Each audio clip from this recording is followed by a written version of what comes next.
We should celebrate Melat Kiros' win because she ended up winning by an enormous margin. Unfortunately, Julie Gonzalez did not win, though she did quite well. Melat Kiros looks like she's winning with like 10 points up on the 30-year incumbent, which is insane. 10 points. Remember yesterday when I said a 5-point win would be bullish? 10 points is a fucking landslide. What happened yesterday in Colorado might actually be more of a like super duper white pill than what happened in New York last week. Jeffries congratulated Melat Kiros. It does seem like Hakeem Jeffries sees the writing on the wall because he's been a little bit more conciliatory lately. That might also be why, you know, AOC and other progressive Dems are kind of like lining up behind him a little bit. It's possible he sees the writing on the wall. Unlike Schumer, he's not like fucking 85 years old. He needs to go. I agree. But if, you know, consider it a sign of weakness, you know, learn what you can from it. Let's take a look at Melat Kiros' win. 100,000 phone bank calls from PV. Listen, okay, I don't want to turn this into a competition. I genuinely don't. But I've seen a lot of hurrahing for Hassan's community for doing 100,000 phone banks in Colorado in the lead up to the election. PV does not get enough credit for the good they do. They really don't. It's not a competition. I'm really, really glad how hard Hassan's community went for Melat Kiros. I just, you know, I want a wide spread of positivity, you know? Let's take a look at Melat. How we doing? Melat Kiros will be speaking momentarily at her victory party tonight in Denver. The 29-year-old corporate attorney turned barista has defeated Democratic Congresswoman Diana DeGette, ending one of the longer careers in Democratic political history. DeGette held that seat for 15 terms and rarely had a challenger. This year, Melat Kiros pulled off what was long thought to be impossible. Look at this Blue Sky post from before her win was declared. It's a great reminder of how internally broken the Democratic Party is. Big day for the 100-plus Denver Democrats who planned to run for Congress when Diane DeGette retired, only to watch Melat Kiros announce she wasn't waiting. This is really common in the Democratic Party. Patronage and loyalty to your seniors.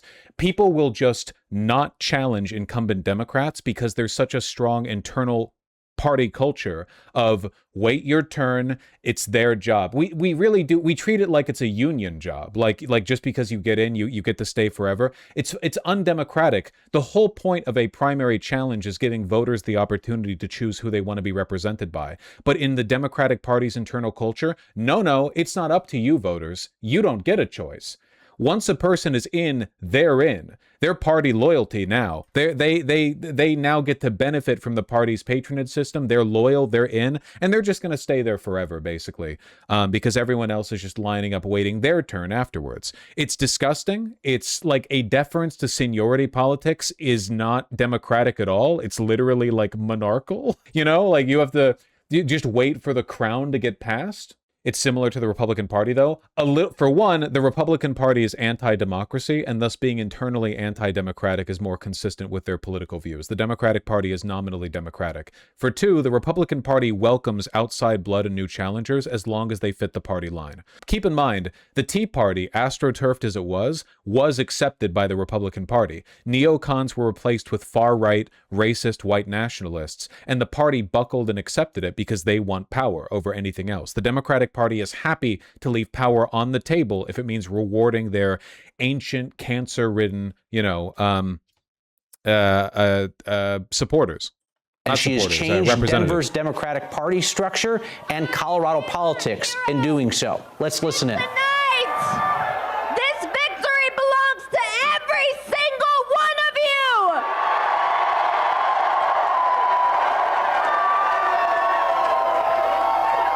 Denver voters of all ages, of all races, of all religions sends a clear message. We will not wait!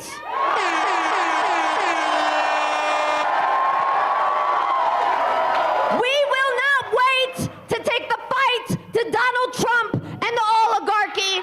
We will not wait! Crazy that she's been alive for less time than the incumbent she replaced has been in that seat. She's like 29. The person she replaced was in that seat for 30 years. We will not wait to abolish ICE and pass Medicare for all.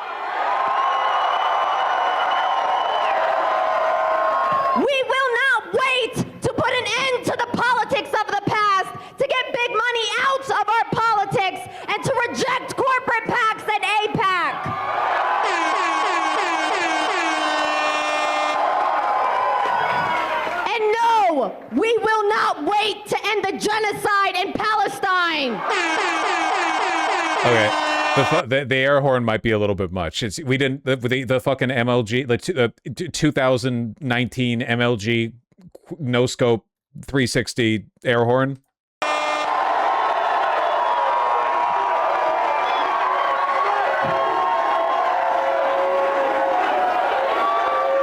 We believe that fundamental change can and will happen if we fight for it.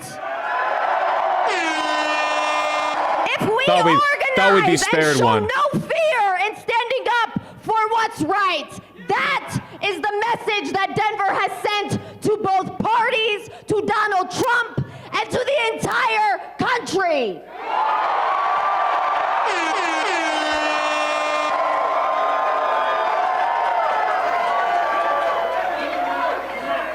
I want everyone in this room to take just a moment and look at the people around you. Strangers to you just a year ago, just a few months ago. But tonight, together, you are all something else.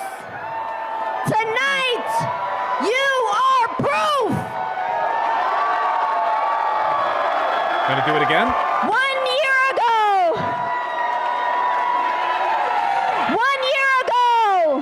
a lot of experienced people told us this was impossible. They said you can't win without corporate PAC money. They said you can't beat a 30-year incumbent. They said the establishment and the oligarchy is just too big and too powerful to overcome. That's what they said. But 1 year. Yeah, okay, she won. We've heard a lot of DSA-style victory speeches. No one tops Mamdani. You know what I am interested in, though? CNN whining. From the news organization that gave us Jake Tapper. Stunning losses in Colorado. State Attorney General... No hate. Just, we know she won. Phil Weiser upsets Senator Michael Bennet in the Democratic primary for governor. People want to know that they're electing someone who's in this work to fight for them, who they know. We believe. There were all these people that were like, I'm taking my toys and going home, right? Like David Hogg, I'm going to go spend my own money. Justice Democrats, we're going to recruit our own people. That's not, wait, what? They're not the ones taking their toys and going home. David Hogg was ousted, and Justice Democrats or the DSA have been like relentlessly pushing for local victories. That's the opposite of I'm taking my toys and going home. What the centrist Democrats are doing right now is I'm taking my toys and going home, where they lose and then shit on the Democratic Party in Zionist interviews. There was this real sense that there was going to be money spent elsewhere by different recruiters for different reasons. And I want to show the viewers right now how well Justice Democrats are doing, as it turns out. Primary winners, I think I'm looking at a count of up to 8 faces here. What are they doing differently than the DNC? Yeah, it's interesting because that fight over spending, I do think, represented a broader fight over the direction of the Democratic Party and who should lead them.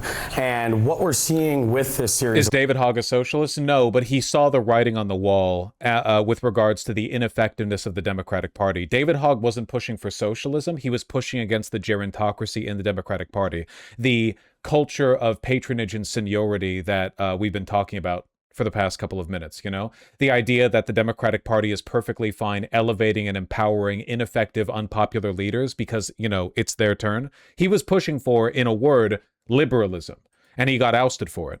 Wins, the ones you just outlined, but also we're coming a week after and those are in Mamdani's Colorado, sweep New in Jersey, New York, California, even Texas. Right, across the country. I do think the themes in these races speak to, they resonate with something broader in the Democratic base across the country, right?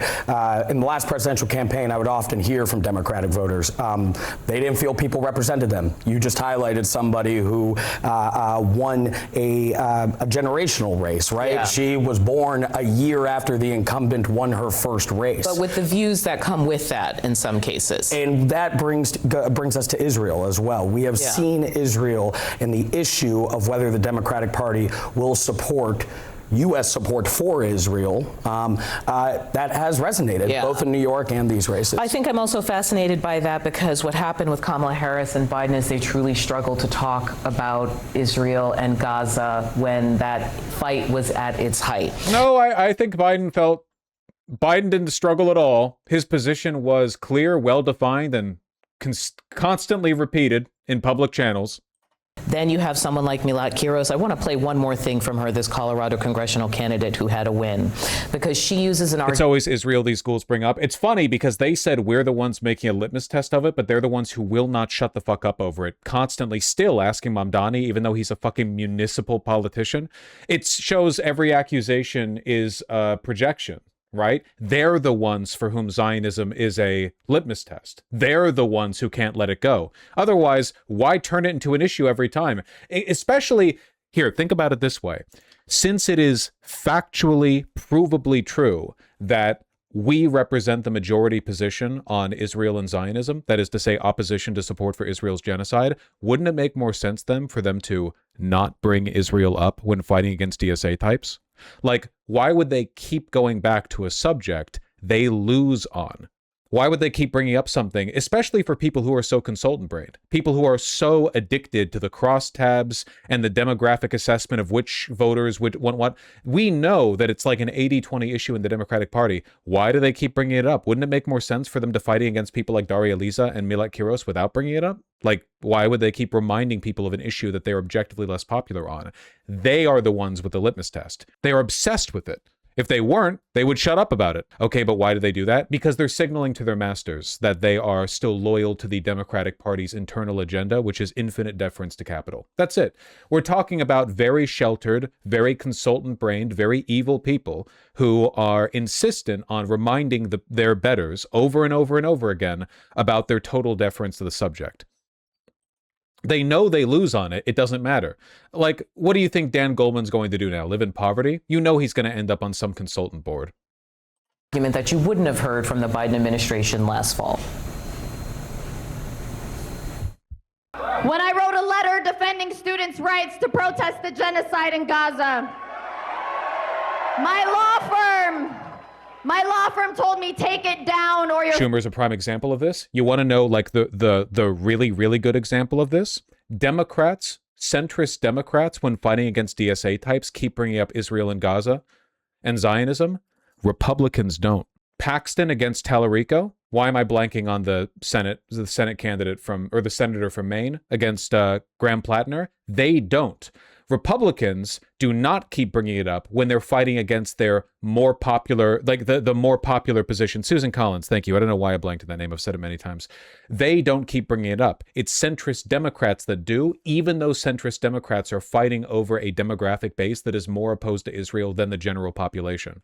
Republicans don't want to talk about it because Republicans are actually interested in winning. But centrist Democrats, who are okay with losing because they get to keep their priors either way, have no problem continuously bringing it up, even though it's a losing issue for them within the Democratic Party. Isn't that interesting? Especially considering that Zionism is both more popular in the in the Republican Party and the Republican constituency. You'd think they would keep bringing it up. But Collins isn't primarily going after Plattner for being anti-Israel.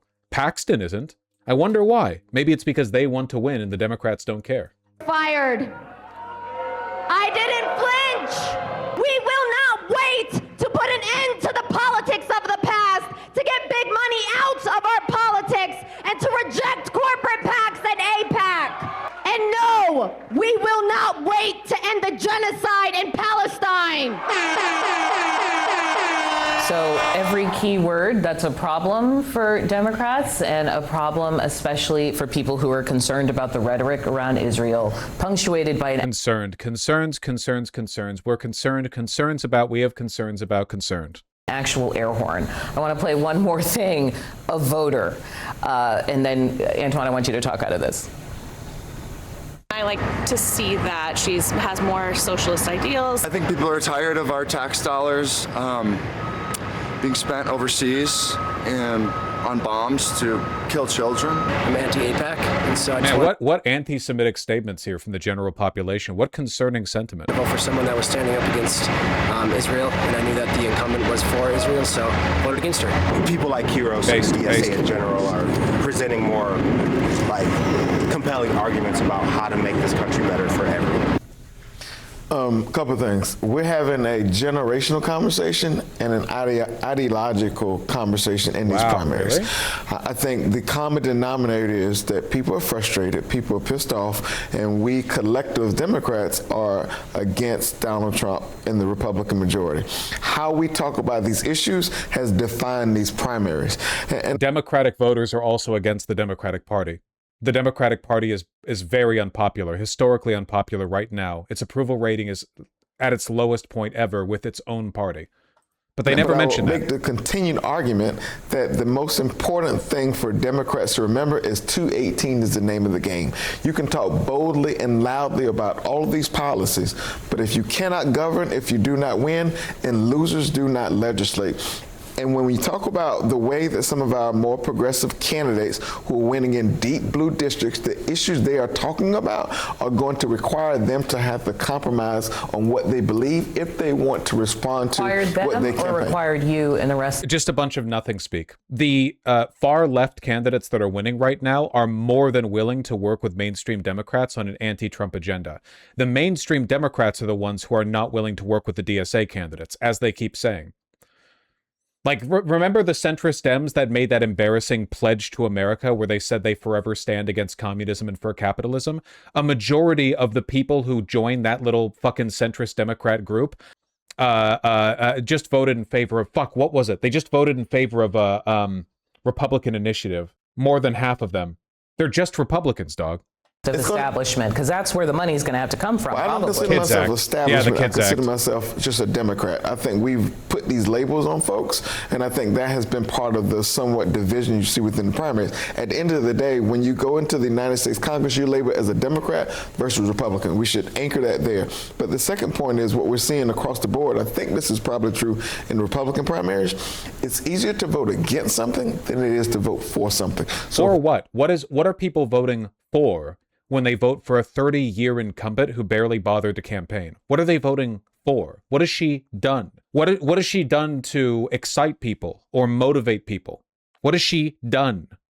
People are voting for who has been in charge and who they feel like are leading Terry, the can I party. have you answer that? Especially to this point, I'm looking at, like, for instance, the post-response to the Supreme Court upholding bans on trans athletes. This kind of follows what he's saying. It's easy to say no. No is easy to put in a headline. It's easy to put in an ad. No, that's exactly right, Audie. And I think that candidates like this that are more radical, where the mask has come off. What mask? What mask? What mask? What are they? What is the masking? What is Melat Kiros masking? What are we? You're the ones who have to hide your deep fucking psychopathic love for Israeli dog rape. What the fuck are we hiding? There's no mask. Everything's really straightforward and clear. We just don't like genocide. It's pretty straightforward, man. Jesus Christ. Winning in deep blue districts, right? Zohar Mamdani is not running in Virginia. He's running in New York City, and the same thing here. It's going to be interesting to see how these new, more radically left-wing candidates fare in terms of the upcoming midterms. But it's also going to be interesting to see how they change They never, ever talk about what the fucking voters want, man. They never do it. They never do it. They never talk about what the voters want. Don't you think it's a little bit bad that DeGette was winning the Colorado 1 primary year after year unopposed? Isn't it bad that people in the Democratic Party were waiting for her to retire to challenge her? That there was not even like a concern? No one was even thinking, wouldn't it be nice if the voters were given a choice? Wouldn't that be, is that not like worth a thought? They don't even mention it. They fucking hate democracy, dude. I'm the only remaining liberal. It's crazy. All the people who called me a liberal were correct. I'm apparently the only one left who believes in liberalism. To get an idea for the importance, I wanted to pull up this data. It took me a second because I'm stupid and my brain is small. But to get an understanding of like fundamentally how fucking important primaries are to the democratic process, look at this. In 2024, this was the Democratic primary. Diane DeGette won unopposed with 78,000 votes in the primary. We're talking the primary. And in this primary that just happened, Melat Kiros won with 68,000. But the total number of votes here was like nearly double what it was in 2024. I mean, right now we only have 81% of the expected votes in, so it's going to actually end up being about double. That means that this primary has driven much, much more engagement than the previous primaries. That engagement means energy. That energy means more people out for the general election. More people out for the general election means the Republicans lose.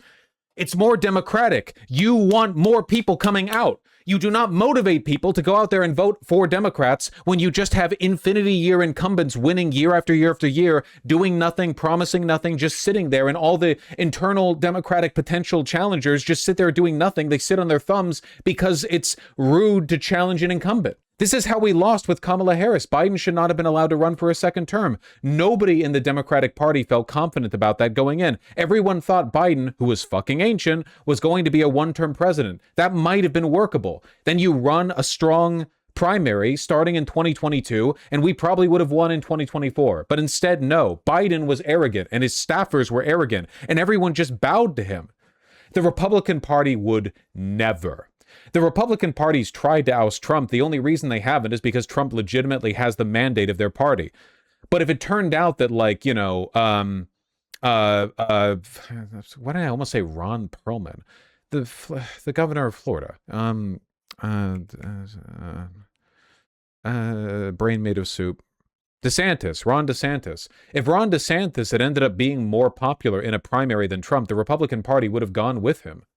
The Democrats are uniquely unwilling to win. They do not care about you. You need to, in your mind, you need to eliminate whatever like common sense node you have that tells you that the Democratic Party is interested in winning against Republicans. They are not. They are a patronage institution primarily interested in securing the interests of their donors and continued employment for their fucking incumbents. That is their job. That is what they care about. Over and over and over again, it is proven clearly, clear as day, that this is better for democracy, and they do not care. Coalition for the Democratic Party. When President Trump came on the scene back, 10 years ago, he changed the makeup of the Republican. Speaking of Chuck Schumer in Maine, a Dem Senate candidate was ready to launch his campaign and got shafted in favor of Mills. Yeah. I read this article before stream. It's so crazy. Listen to this, okay? If you want an example of how contemptuous the Democratic Party is of democracy, read this. Everything was ready for Dan Kleben to launch his candidacy for Senate in Maine. He had informed top Democrats about his decision, hired staff to run his campaign, and picked an early summer day in 2025 to make the public announcement. Then a call came in from Washington. It was a warning from the Democratic Senatorial Campaign Committee, which Schumer controls. They were like, don't launch, said one person with knowledge of the situation. We're telling you, don't launch. Kleben's campaign was stunned. He was a politically active owner of a well-known brewery. He hadn't made his plans a secret. Just a week earlier, he and his aides had told the DSCC they were announcing their campaign shortly after the July 4th holiday and received no pushback. Now he and his campaign were left with the impression that if he ran, Democrats in Washington would make it difficult because they were holding their support for Maine Governor Janet Mills. This is mob shit. This is not an internal democracy. This is like fucking Politburo shit. The idea that in order to win, in order to run and get the support of the party, you need to like initially announce, like going to a fucking mob boss. Father, please, you're asking permission to marry his daughter. You know? You got to go up there and bend the knee for their support. And then even though you've done everything right, you have to back out at the last second because Schumer's decided he's supporting Mills, the ancient, unpopular, like no chance in hell against Collins candidate. They do not care, man. And like, again, this is the point of a primary. Why couldn't Mills and Kleben just run against each other? Why not? Why not? Can somebody explain to me? I feel like I'm losing my mind. Isn't the whole point of a primary to determine who's most popular? Couldn't Mills and Graham and Kleben all just have run in the primary against each other and then then everyone consolidates around the winner? Isn't that how it's supposed to work? But no. Here, everything is top down. The Democratic Party is not democratic. They're like, fucking kill it. Kill your campaign. Oh, you have staffers. You have aides. You've been planning. You got permission? You've done everything right? Sorry, we're supporting the fucking 80-year-old. Calling the Democrats mob/machine politics is an insult to the mob or old machine politics that actually got shit done. Yeah, I think like the mob would be a little bit more concerned with their chances of winning.